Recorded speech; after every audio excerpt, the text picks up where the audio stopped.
Welcome to the Relationship Literacy Program podcast. I'm your host, and today's episode is titled Faith and the Healing Journey, Spiritual Meaning in Health and Recovery. Healing is not only a medical process, it's also emotional, relational, moral, and spiritual. When people face illness, injury, grief, trauma, or a long recovery, they often ask questions medicine alone cannot answer. Why is this happening? What does my life mean now? Where is God in this? How do I keep going? These aren't side questions. They're central to the experience. Science helps us understand the body, diagnosis, treatment, medication, rehabilitation, and mental health. Faith helps many people interpret suffering, find courage, hold on to hope, and rebuild meaning when life feels disrupted. The strongest approach doesn't force science and faith to compete. It lets them work together, medicine caring for the body, and faith supporting resilience. In fact, the McKinsey Health Institute defines spiritual health as involving meaning in life, connection to something larger, and a strong sense of purpose.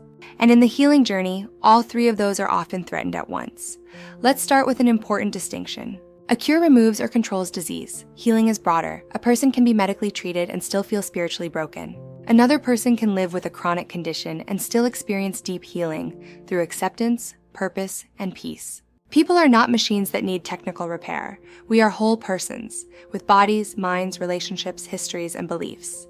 The World Health Organization recognizes this in palliative care, addressing physical, psychological, social, and spiritual suffering together. Illness can disrupt identity. A strong person suddenly feels weak, a caregiver becomes dependent, a parent struggles. Faith can help by offering a framework for meaning. It reminds us that our worth is not based on productivity, that human life has dignity even in weakness. But this doesn't mean faith explains every illness neatly. Telling someone everything happens for a reason too quickly can silence real grief. Mature faith doesn't deny pain. It gives people permission to grieve honestly while still holding on to hope. Faith supports healing most powerfully when it becomes practice. Prayer can help a person feel less alone. Worship can restore hope. Meditation and silence can actually calm the nervous system. Gratitude can help someone notice small signs of progress. Forgiveness can release emotional burdens that complicate healing.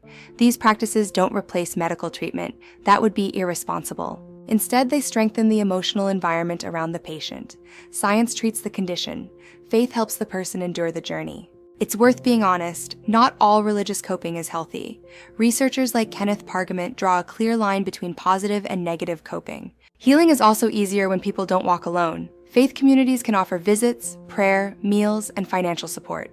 These forms of care may not appear on a prescription label, but they matter. Isolation deepens suffering. Connection strengthens resilience.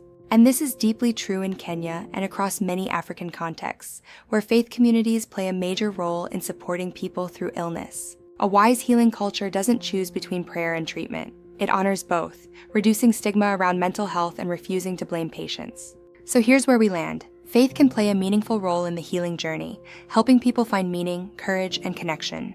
But faith must be practiced responsibly. It should never replace medical care, shame the suffering, or promise simple answers to complex pain. Together, they support a more humane understanding of recovery, one that sees the patient as a whole person seeking hope, meaning, and life. That's our episode. Thank you for joining me. If this reflection spoke to you, share it with someone on their healing journey, and we'll see you next time.